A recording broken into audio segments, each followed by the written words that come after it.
ಉತ್ತರ ಕರ್ನಾಟಕದ ಅಭಿವೃದ್ಧಿ ಅಧಿಕಾರ ಪಂಚಮಸಾಲಿ ಮೀಸಲಾತಿ ಹೋರಾಟ ಸಮಿತಿಯ ಅಧ್ಯಕ್ಷರು, ಹಿಂದುತ್ವದ ಬಗ್ಗೆ ಪ್ರಬಲವಾಗಿ ಮಾತನಾಡುವಂತಹ ನಾಯಕರು, ಲಿಂಗಾಯತ ಸಮುದಾಯಗಳನ್ನು ಒಗ್ಗೂಡಿಸುವಂತಹ ಏಕೀಕರಣದ ಬಹಳ ದೊಡ್ಡ ಶಕ್ತಿಯಾಗಿರ್ತಕ್ಕಂಥ ಬಸವನ ಪಾಟೀಲ್ ಯತ್ನಾಳ್ ಅವರನ್ನು ಇವತ್ತು ಕೆಲವರು ಕುತಂತ್ರ ಮಾಡಿ ಅವರನ್ನು ಅವ್ರ ಪಕ್ಷದ ವತಿಯಿಂದ ಉಚ್ಚಾಟನೆ ಮಾಡತಕ್ಕಂಥದ್ದು ಕ್ರಮ ನಿಜವಾಗ್ಲೂ ಖಂಡನೀಯವಾಗಿರ್ತಕ್ಕಂಥದ್ದು. ಉದ್ದೇಶ ಏನಪ್ಪ ಅಂತಂದರೆ, ಅಧಿವೇಶನದಲ್ಲಿ ಯಾವಾಗಲೂ ಉತ್ತರ ಕನ್ನಡ ಪರವಾಗಿ ಮಾತಾಡ್ತಾಯಿದ್ರು, ಪಂಚಮಸಾಲಿ ಮೀಸಲಾತಿ ಮತ್ತು ಉಳಿದ ಸಮುದಾಯಗಳ ಮೀಸಲಾತಿ ಬಗ್ಗೆ ಮಾತಾಡ್ತಾಯಿದ್ರು. ಲಿಂಗಾಯತ ನಾಯಕತ್ವ ಇವತ್ತು ಎಲ್ಲೇ ಒಂದು ಕಡೆ ಬೆಳೀತಿದ್ದೇನೋವಂಥ ಒಂದು ಕಾರಣ ಮತ್ತು ಹಿಂದುತ್ವದ ಕೂಗನ್ನು ಅಡಗಿಸ್ಬೇಕನ್ನುವಂಥ ಕಾರಣ, ಈ 4 ಕಾರಣ ಹಿಡ್ಕೊಂಡು ಇಷ್ಟು ಗಟ್ಟಿಯಾಗಿ ಮಾತಾಡುವಂಥವ್ರು ಬಸವನಗೌಡರು. ಈ ರಾಜ್ಯ ಜನತೆ ಅವರನ್ನು ಮುಖ್ಯಮಂತ್ರಿಯಾಗಿ ನೋಡಬೇಕು, ರಾಜ್ಯ ಅಧ್ಯಕ್ಷರಾಗಿ ನೋಡಬೇಕು ಅಂತೇಳಿ ಭಾಳ ದಿನಗಳಿಂದ ಕಾಯ್ತಾಯಿದ್ರು. ಈ ಎಲ್ಲ ಕಾರಣಕ್ಕೋಸ್ಕರವಾಗಿಯೇ ಹತಾಶೆಗೊಂಡು ಪೂರ್ವಗ್ರಹ ಪೀಡಿತರಾಗಿ BJP ಒಳಗಿರ್ತಕ್ಕಂಥ ಕೆಲವೊಂದು ಲಿಂಗಾಯತ ನಾಯಕತ್ವವನ್ನು ಕುಗ್ಗಿಸುವಂಥ ಕೆಲವೊಂದು ದುಷ್ಟ ಮನಸ್ಸುಗಳು ಮತ್ತು ಕುತಂತ್ರದ ಮೂಲಕವಾಗಿ ಭಾರತೀಯ ಜನತಾ ಪಕ್ಷದಿಂದ ಒಬ್ಬ ಹಿರಿಯ ನಾಯಕನನ್ನು, ಪ್ರಾಮಾಣಿಕ ರಾಜಕಾರಣಿಯನ್ನು, ನೇರವಾಗಿ ಮಾತನಾಡುವಂಥ ಅವ್ರ ಪಕ್ಷದ ಸಿದ್ಧಾಂತಗಳನ್ನು ಭಾಳಷ್ಟು ಗಟ್ಟಿಯಾಗಿ ಪ್ರತಿಪಾದಿಸುವಂಥ ಒಬ್ಬ ನಾಯಕನನ್ನು ಇವತ್ತು ಉಚ್ಚಾಟನೆ ಮಾಡೋಷ್ಟು ಮಟ್ಟಿಗೆ ಕೀಳು ಮಟ್ಟಕ್ಕೆ ಇವತ್ತು ಒಳಗಾಗಿರ್ತಕ್ಕಂಥದ್ದು, ಅದು ಅವ್ರ ಪಕ್ಷಕ್ಕೆ ಭಾಳ ದೊಡ್ಡ ಹಿನ್ನಡೆ. ಇದರಿಂದ ಉತ್ತರ ಕರ್ನಾಟಕದ ನಾಯಕತ್ವವನ್ನು ಕುಗ್ಗಿಸುವಂಥ ಷಡ್ಯಂತ್ರ ಏನಿದೆ ಮತ್ತು ಪಂಚಮಸಾಲಿ ಹೋರಾಟವನ್ನು ಅಡಗಿಸುವಂಥ ಕುತಂತ್ರ ಏನಿದೆ, ಈ ಕುತಂತ್ರಕ್ಕೆ ಅಡಗಿಸ್ಬೇಕನ್ನೋ ಕಾರಣಕ್ಕೋಸ್ಕರವಾಗಿ ಆ ಶಕ್ತಿಗಳು ಈ ಕೆಲಸ ಮಾಡಿದ್ದಾರೆ ಅಂತೆಲ್ಲ ಮೇಲ್ನೋಟಕ್ಕೆ ಅನ್ನಿಸ್ತಾ ಇದೆ. ಈ ಎಲ್ಲ ಕಾರಣಕ್ಕೋಸ್ಕರ ಇವತ್ತು ನಮ್ಮ ಸಮುದಾಯ, ಕಾರಣ ಭಾರತೀಯ ಜನತಾ ಪಕ್ಷಕ್ಕೆ ಭಾಳ ದೊಡ್ಡ ವೋಟ್ ಬ್ಯಾಂಕೇ ಲಿಂಗಾಯತ, ಆ ಲಿಂಗಾಯತಲ್ಲಿ ಭಾಳ ದೊಡ್ಡ ವೋಟ್ ಬ್ಯಾಂಕು ಪಂಚಮಸಾಲಿ ಸಮಾಜ. ಈ ಸಮಾಜ ಯಾವತ್ತೂ ಭಾರತೀಯ ಜನತಾ ಪಕ್ಷದ ಪರವಾಗಿರ್ತಕ್ಕಂಥದ್ದು.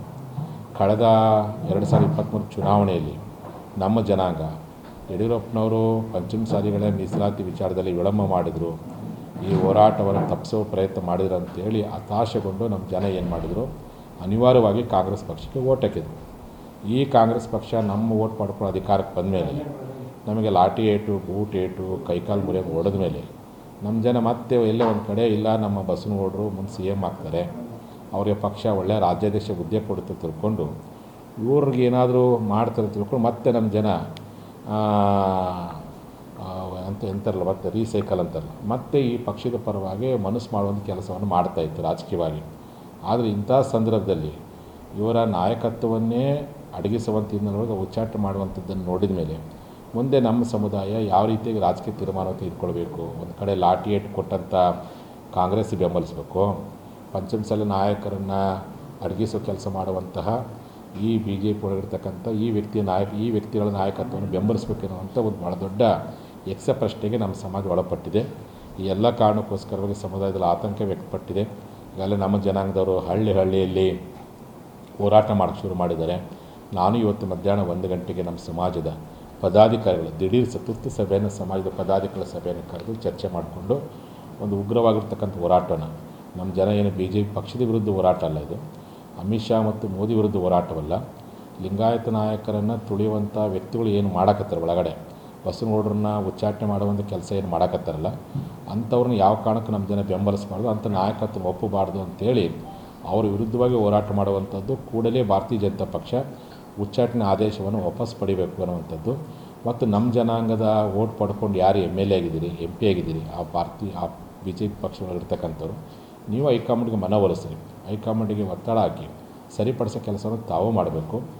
ಈ ಒಂದು ಕಾರಣಕ್ಕೆ ಬಸವನಗೌಡರಿಗೆ ನೈತಿಕ ಬೆಂಬಲವನ್ನು ಕೊಡಬೇಕು ಮತ್ತು ಉಚ್ಚಾಟನೆ ಮಾಡಿರ್ತಕ್ಕಂತಹ ಕುತಂತ್ರಿಗಳನ್ನು ಯಾವ ಕಾರಣಕ್ಕೂ ನಮ್ಮ ಜನ ಬೆಂಬಲಿಸಬಾರ್ದು ಏನು, ಮತ್ತು ಕೂಡಲೇ ಉಚ್ಚಾಟನೆ ಆದೇಶವನ್ನು ವಾಪಸ್ ಪಡಿಬೇಕೆನ್ನುವಂಥ ಉದ್ದೇಶ ಇಟ್ಕೊಂಡು ಇವತ್ತು ಮಧ್ಯಾಹ್ನ 1 ಗಂಟೆಗೆ ನಮ್ಮ ಸಮುದಾಯದ ಪದಾಧಿಕಾರಿಗಳ ಮತ್ತು ಕೆಲವೊಂದು ಮುಖಂಡಗಳ ಒಂದು ತುರ್ತು ಸಭೆಯನ್ನು ಕರೆದು ಚರ್ಚೆ ಮಾಡಿಕೊಂಡು ಮುಂದಿನ ಹೋರಾಟದ ಬಗ್ಗೆ ಮಾಧ್ಯಮದವ್ರಿಗೆ ನಾನು ಮಾಹಿತಿ ಕೊಡಬೇಕು ಅಂತ ಅಂದ್ಕೊಂಡಿದ್ದೀನಿ.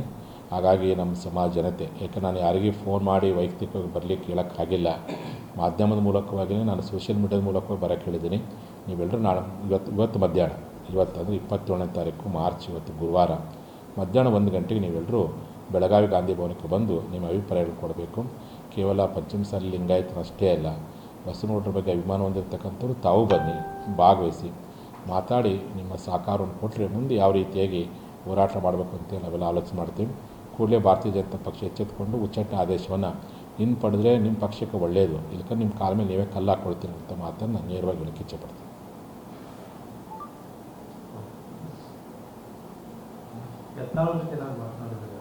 ಜಸ್ಟ್ ಈಗ ಮಾತಾಡಿ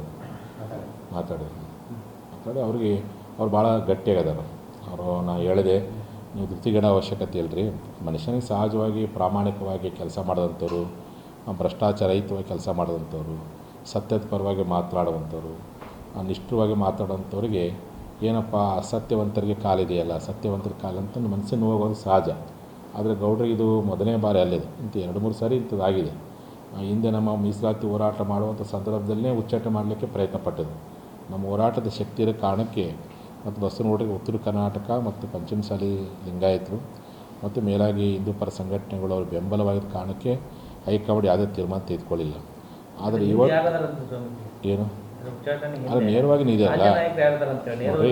ಈಗ ಹಿಂದೆ ನಮ್ಮ ಮೀಸಲಾತಿ ಹೋರಾಟವನ್ನು ಕಡೆಗಣಿಸೋ ಪ್ರಯತ್ನ ಯಾರು ಮಾಡಿದರು, ವಿಳಂಬ ಯಾರು ಮಾಡಿದರು, ಅದೇ ವ್ಯಕ್ತಿಗಳು ಇವತ್ತು ಉಚ್ಚಾಟನೆಗೆ ಅವರ ನೇರ ಕೈವಾಡ. ಅದು ಬಿಟ್ಟರೆ ಮೇಲ್ನೋಟಕ್ಕೆ ಮಾಧ್ಯಮದಲ್ಲಿ ಗೊತ್ತಿರೋ ಸಂಗತಿ ಯಾರಂತ ಹೇಳೋದು ಗೊತ್ತಿರೋದು. ಕಳೆದ 2-3 ತಿಂಗಳ ನಂತರ ನೇರ ಘರ್ಷಣೆ ನಡೆದಿತ್ತು. ಅದನ್ನು ಪಕ್ಷದ ವರಿಷ್ಠ ಅವರಿಬ್ಬರು ಕುಂಡಿಸಿ ಸರಿಪಡಿಸೋ ಪ್ರಯತ್ನ ಮಾಡಬೇಕಾಗಿತ್ತು, ಹೊಂದಾಣಿಕೆ ಮಾಡಿ ಏನಾರು ಮಾಡಬೇಕಾಗಿತ್ತು. ಉಚ್ಚಾಟನೆ ಮಾಡುವಂಥ ಕೀಳು ಮಟ್ಟಕ್ಕೆ ಕೇಂದ್ರ BJP ಶಿಸ್ತು ಪಾಲನಾ ಸಮಿತಿಯವರು ಕುತಂತ್ರಕ್ಕೆ ಒಳಪಟ್ಟು ಮಾಡಿದರೆ ಅಂತ ಅನಿಸುತ್ತೆ. ಇದು ಬಹುತೇಕ ಮೋದಿಯವರಿಗೂ ಮತ್ತು ಅಮಿತ್ ಶಾ ಗಮನಕ್ಕೆ ಬಂದಿದ್ದರೆ ಅವರೇನು ಬಹುತೇಕ ತಡೆ ಹಿಡಿದಿದ್ದು ಕಾಣಿಸುತ್ತೆ. ಅವ್ರು ಯಾವುದಕ್ಕೂ ಗಮನಕ್ಕೆ ಬಾರದ ರೀತಿಯಲ್ಲಿ ಇವತ್ತು ಶಿಸ್ತು ಪಾಲನಾ ಸಮಿತಿಯವರು ಈ ರೀತಿಯಾಗಿರ್ತಕ್ಕಂಥ ಕೆಲಸ ಮಾಡಿದ್ದಾರೆ. ಅದಕ್ಕೋಸ್ಕರವಾಗಿ ಇದರಿಂದ ಪಕ್ಷಕ್ಕೆ ಭಾಳ ದೊಡ್ಡ ಹಿನ್ನಡೆ ಆಗುತ್ತೆ. ಆ ಪಕ್ಷಕ್ಕೆ ಯಾಕಂದರೆ BJPಗೆ ವೋಟ್ ಬ್ಯಾಂಕೇ ಲಿಂಗಾಯತರು, ಅದರಲ್ಲಿ ಪಂಚಮಸಾಲಿ ಸಮಾಜ. ಮುಂದೆ ನಮ್ಮ ಜನ ಏನಕ್ಕಿತ್ತು, ಯಾವುದೋ ಒಂದು ಮಾತಿಗೆ ಮರಳ ಓಟ್ ಹಾಕ್ಬಿಡ್ತಿದ್ರು. ಈ ಹೋರಾಟ ಶುರು ಮಾಡಿದ ಮೇಲೆ ನಮ್ಮ ಜನ ತೀರ್ಮಾನ ಮಾಡಿದ್ದಾರೆ, ಯಾವ ಪಕ್ಷ ನಮ್ಮ ನಾಯಕರಿಗೆ ಗೌರವ ಕೊಡುತ್ತೋ, ಯಾವ ಪಕ್ಷ ಮೀಸಲಾತಿ ಹೋರಾಟಕ್ಕೆ ಬೆಂಬಲ ಕೊಡುತ್ತೋ ಅಂಥ ನಾಯಕರು ಅಂಥ ಪಕ್ಷವನ್ನು ಬೆಂಬಲಿಸಬೇಕು ಅಷ್ಟು ಮಟ್ಟಿಗೆ ನಮ್ಮ ಜನ ಜಾಗೃತಿಗೊಂಡೈತಿ. ಇಂಥ ಸಂದರ್ಭದಲ್ಲಿ ಇದು ಚೆನ್ನಾಗಿ ಸದ್ಬಳಕೆ ಮಾಡ್ಕೊಳ್ಳೋ ಪ್ರಯತ್ನವನ್ನು ಭಾರತೀಯ ಜನತಾ ಪಕ್ಷ ಮಾಡೋದು ಬಿಟ್ಟು ಈ ರೀತಿ ಉಚ್ಚಾಟನೆ ಮಾಡುವಂಥ ಕೀಳು ಮಟ್ಟಕ್ಕೆ ಒಳಪಟ್ಟಿರ್ತಕ್ಕಂಥದ್ದು ಬಹುತೇಕ 2028 ಚುನಾವಣೆಗೆ ನಮ್ಮ ಜನ ಎರಡೂ ಪಕ್ಷಗಳಿಗೆ ಒಂದು ಲಾಠಿ ಇಟ್ಟು ಕೊಟ್ಟಂಥ ಮಾರಣಾಂತಿಕ ಹಲ್ಲೆ ಮಾಡಿರ್ತಕ್ಕಂಥ ಕಾಂಗ್ರೆಸ್ ಪಕ್ಷದ ಮೇಲೂ ಅಸಮಾಧಾನಗೊಂಡಿದ್ದಾರೆ. ಪಂಚಮಸಾಲಿ ನಾಯಕತ್ವವನ್ನು ಕಡೆಗಣಿಸಿರ್ತಕ್ಕಂಥ ಈ BJP ಒಳಗಿರ್ತಕ್ಕಂಥ ಕೆಲವು ವ್ಯಕ್ತಿಗಳ ಮೇಲೆ ಅಸಮಾಧಾನಗೊಂಡು ಈ ಪಕ್ಷದ ಮೇಲೂ ಅಸಮಾಧಾನಗೊಂಡಿದೆ. ನಿಮ್ಮ ನೇತೃತ್ವದಲ್ಲಿ ಏನಾದರೂ ನಮ್ಮ ಪಕ್ಷ ಸಂಘಟನೆ ಅಂತ ಮಾಡ್ತೀರಾ? ಇಲ್ಲ, ನನಗಂತೂ ಯಾವುದು ಆಲೋಚನೆ, ಬಟ್ ಪರ್ಯಾಯ ರಾಜಕೀಯ ಆಲೋಚನೆ ನಮ್ಮ ಜನ ಮಾಡುತ್ತೆ. ಪರ್ಟಿಕ್ಯುಲರ್ ಉತ್ತರ ಕರ್ನಾಟಕ ನಾಯಕರ ಮೇಲೇ ಅನ್ಯಾಯ ಆಗುತ್ತೆ ಪದೇ ಪದೇ. ಹೌದು, ನೋಡ್ರಿ, ಉಮೇಶ್ ಕತ್ತಿ ಅವ್ರು ನೋಡಿರಿ, ಪಾಪ 8 ಸಾರಿ ML ಆಗಿದ್ರು. ಅವ್ರನ್ನ ಮಂತ್ರಿ ಮಾಡೋದು ಎಲ್ಲಿ ಮುಖ್ಯಮಂತ್ರಿ ಆಗ್ತಾರಂತ ಅವ್ರನ್ನೂ ಮಂತ್ರಿ ಮಾಡೋಕ್ಕೆ ಹೋಗಲೇ ಇಲ್ಲ. ಅವ್ರನ್ನೂ ತುಳಿಯೋ ಪ್ರಯತ್ನ ಮಾಡೋದು ಯಾರು, ಲಕ್ಷ್ಮಣ ಸವದಿ ಆಗಿರಲಿ, ಉಮೇಶ್ ಕತ್ತಿ ಇರಲಿ. ಒಟ್ಟಾರೆ ಉತ್ತರ ಕರ್ನಾಟಕದ ಪಂಚಮಸಾಲಿ ಒಟ್ಟು ಯಾವುದೇ ಲಿಂಗಾಯತ ನಾಯಕರು ಬೆಳೀತಾರಪ್ಪದ ಒಟ್ಟು ತುಳಿಬೇಕು. ಕರ್ನಾಟಕದ ಲಿಂಗಾಯತ ನಾಯಕರು ಯಾರಪ್ಪ ಅಂದರೆ ಇವ್ರ ಕುಟುಂಬನೇ ಲಿಂಗಾಯತ ನಾಯಕ ಅಂತೇಳಿ ಬಿಂಬಿಸ್ಕೊಡ್ಬೇಕು ಅನ್ನೋ ಉದ್ದೇಶಕ್ಕೆ ತಂತ್ರ, ಪ್ರತಿತಂತ್ರ, ಕುತಂತ್ರ ಮುಖಾಂತರವಾಗಿ ಇವತ್ತು ನಮ್ಮ ಸಮುದಾಯದ ನಾಯಕರುಗಳನ್ನು ಅಡಗಿಸೋ ಪ್ರಯತ್ನ ಮಾಡಿದ್ದಾರೆ. ಅದು ಬಸವನಗೌಡರಂತೂ ಭಾಳ ಗಟ್ಟಿಯಾಗಿ ಹೇಳ್ತಾನೆ ಇದ್ದರು, ನಾನು ಏನೂ ಮಾಡೋಕ್ಕಾಗಲ್ಲ ಅಂತೇಳಿ. ಹಾಗಾಗಿ ಅವರು ಭಾಳ ಧೈರ್ಯವಾಗಿದ್ದಾರೆ, ಗಟ್ಟಿಯಾಗಿದ್ದಾರೆ. ಇದು ಅವರಂತೂ ML ಕಂಟಿನ್ಯೂ ಮುಂದುವರಿತಾರೆ, ಅಧಿವೇಶನ ಎಲ್ಲ ಮಾತಾಡ್ತಾರೆ, ಸತ್ಯದ ಪರವಾಗಿ ಹೋರಾಟ ಮಾಡ್ತಾರೆ. ನಮ್ಮ ಜನನೂ ಅವ್ರ ಪರವಾಗಿ ನಿಲ್ಲುತ್ತೆ. ಇದರಿಂದ ಪಕ್ಷಕ್ಕೆ ಭಾಳ ದೊಡ್ಡ ಡ್ಯಾಮೇಜು. ಅದನ್ನು ಪೂರ್ತಿ ಆಲೋಚನೆ ಮಾಡಬೇಕು. ಸಮಾಜದಲ್ಲಿ ಲಿಂಗಾಯತ ಮುಖಂಡರು ಅಂತ ಹೇಳಿ ಯಡಿಯೂರಪ್ಪನವ್ರನ್ನ ಇಷ್ಟಪಡಬೇಕು ಅಥವಾ ಯತ್ನಾಳ್ ಅವ್ರನ್ನ ಇಷ್ಟಪಡಬೇಕು? ನೋಡಿ, ಯಡಿಯೂರಪ್ಪರಿಗೆ ಒಂದು ಸಂದರ್ಭ ಇತ್ತು, ನಮ್ಮ ಜನ ಅವ್ರಿಗೆ ಆಶೀರ್ವಾದ ಮಾಡಿದ್ದಾರೆ, ಸಹಕಾರ ಕೊಟ್ಟರು, ಬೆಳೆಸ್ಯಾರ. ಮತ್ತೊಬ್ಬರು ಅವಕಾಶ ಕೊಡಬೇಕಿರುವಂಥದ್ದು ಜನರ ಅಪೇಕ್ಷೆ. ಉತ್ತರ ಕರ್ನಾಟಕದ ನಾಯಕರು, ಪಂಚಮಸಾಲಿ ನಾಯಕರು, ಲಿಂಗಾಯತ ನಾಯಕರು ಮತ್ತು ಆ ಪಕ್ಷ ಹೇಳುವಂಥ ಸಿದ್ಧಾಂತದ ನಾಯಕರು ಬಸವನಗೌಡರಿಗೆ ಅವಕಾಶ ಕೊಡಬೇಕಿರುವಂಥದ್ದು ಪ್ರತಿಯೊಬ್ಬರು ಜನರ ಮನಸ್ಸಿನಲ್ಲಿ. ಯಾವುದೇ ಸೋಷಿಯಲ್ ಮೀಡಿಯಾದಲ್ಲೂ ಜನಾಭಿಪ್ರಾಯ ಸಂಗ್ರಹ ಮಾಡಿರಿ, ಬಸವನಗೌಡ ನಾಯಕತ್ವವನ್ನೇ ಜನ ನಂಬಿದರು ಪಕ್ಷಾತೀತವಾಗಿ. ಇಂಥ ಸಂದರ್ಭದಲ್ಲಿ ಜನ ಅವರನ್ನೇ ಬೆಂಬಲಿಸ್ತಾರೆ ಹೊರತು ಮತ್ತೊಬ್ಬರನ್ನ ಯಾರನ್ನು ಬೆಂಬಲಿಸಲ್ಲ. ಈ ನಮ್ಮ ಜನಕ್ಕೆ ಗೊತ್ತಾಗಿದೆ, ನಮ್ಮ ಜನಾಂಗ ಹೋರಾಟವನ್ನು ಯಾರು ಕಡೆಗಣಿಸಿದ್ರು, ನಮ್ಮ ನಾಯಕರನ್ನ ಯಾರು ತುಳಿಯಕತ್ತಾರೆ ಅಂತೇಳಿ ಈ ಸ್ಪಷ್ಟ ಸಂದೇಶ ಸಮಾಜಕ್ಕಂತ ಮುಟ್ಬಿಟ್ಟಿದೆ. ಯಾರಂತ ಅವರು ನಮ್ಮ ಜನ ಯಾವ ಕಾರಣಕ್ಕೂ ತಮ್ಮ ಊರಿಗೆ ಬಂದ ಬಿಡ್ಕೊಳೋದಿಲ್ಲ, ಅವ್ರಿಗೆ ಬೆಂಬಲ ಕೊಡೋಲ್ಲ, ಅವ್ರಿಗೆ ಯಾವ ಕಾರಣಕ್ಕೂ ಸಹಕಾರನೂ ಕೊಡೋಲ್ಲ. ಇದರಿಂದ ಪಕ್ಷಕ್ಕೆ ಹಿನ್ನಡೆ. ನೀವು ಕುಟುಂಬವನ್ನು ನಂಬಿ ಪಕ್ಷ ಕಟ್ತಿರೋ ಅಥವಾ ಜನಸಾಮಾನ್ಯರ ಜೊತೆಗಿದ್ದಂಥ ನಾಯಕರು ನಂಬಿ ಪಕ್ಷ ಕೊಡೋದು ಪಕ್ಷ ಬಿಡಿರ್ತಕ್ಕಂಥ ವಿಚಾರ. ನಮ್ಮ ಜನಕ್ಕಂತೂ ಸ್ಪಷ್ಟ ಸಂದೇಶ ಹೋಗಿದೆ. ಇದರಿಂದಲೇ ಬಸವನಗೌಡರು ಉಚ್ಚಾಟನೆ ಮಾಡೋಕ್ಕೆ ಮೂಲ ಕಾರಣನೇ ಇವರು ಇದ್ದಾರೆ ಅಂತೇಳಿ ಈಗ ಗೊತ್ತಾಗ್ಬಿಟ್ಟಿದ್ದಾರೆ. ಈಗ ಸಭೆಯಲ್ಲಿ ಏನು ಪ್ರಮುಖ ತೀರ್ಮಾನ ತಗೋತಿದ್ದಾರೆ? ಅಲ್ಲಿ ನಾನು ಇನ್ನಿಂದ ಬರೀ ಫೋನ್ ಅಟೆಂಡ್ ಆಗೋದ್ರಾಗ ನನಗೆ ಇದಾಗ್ಬಿಡುತ್ತೆ. ಜನರ ಸಲಹೆ ಕೇಳೋದು, ಅವ್ರನ್ನ ನೊಂದ್ಕೊಂಡು ಮಾತಾಡ್ತಾರೆ. ಕೆಲವು ಕಡೆ ಹಳ್ಳಿಗಳಲ್ಲಿ ರಸ್ತೆ ಬಂದ್ ಮಾಡೋಕತ್ತಾರೆ, ಇಂತೆಲ್ಲ ಮಾಡೋಕತ್ತಾರೆ. ಹಾಗಾಗಿ ಅವ್ರ ಫೋನ್ ಜೊತೆಯಲ್ಲಿ ಮಾತಾಡೋದು ಇದಕ್ಕೆ ನನಗಾಗಿತ್ತು. ಇನ್ನೂ ಏನು ತೀರ್ಮಾನ ತೆಗೆದುಕೊಂಡು ನನಗೆ ಗೊತ್ತಿಲ್ಲ. ಅದಕ್ಕೆ ಮಧ್ಯಾಹ್ನ 1 ಗಂಟೆಗೆ ದಿಢೀರ್ ಕೇವಲ ಪದಾಧಿಕಾರಿಗಳ ಸಭೆ ಕರೆದು ಚರ್ಚೆ ಮಾಡಿಕೊಂಡು ಇಲ್ಲಿ ರಾಜ್ಯಾದ್ಯಂತ ಕರೆ ಕೊಡೋದು ಹೋರಾಟಕ್ಕೆ.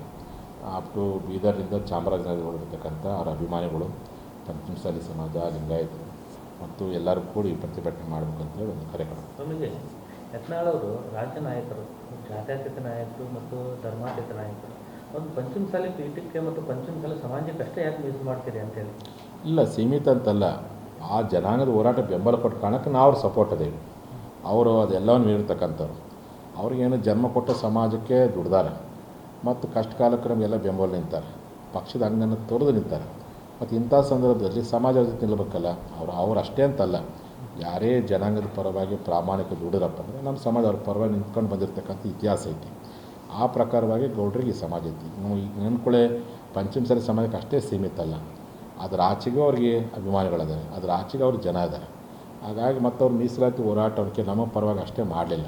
ಅಧಿವೇಶನದಲ್ಲಿ ಹಾಲುಮತ, ವಾಲ್ಮೀಕಿ, ದಲಿತ, ಮಡಿವಾಳ ಮತ್ತು ಲಿಂಗಾಯತ ಒಳಪಂಗಡ ಪರವಾಗಿ ಮಾತಾಡಿದರು. ನಮಗೇನು ನಮ್ಮ ಜನಾಂಗದ ಹೋರಾಟ ಸಮಿತಿ ಅಧ್ಯಕ್ಷ ಆಗಿದ್ದರು. ಈ ಒಂದು ಕಾರಣಕ್ಕೋಸ್ಕರ ನಮ್ಮ ಜನಾಂಗ ಅವ್ರ ಪರ ನಿಲ್ಲಬೇಕೇನೋ ಅಂತಿದ್ದರೆ ಅವರು ಮಾರೋ ಸಪೋರ್ಟ್ ಮಾಡೋದು.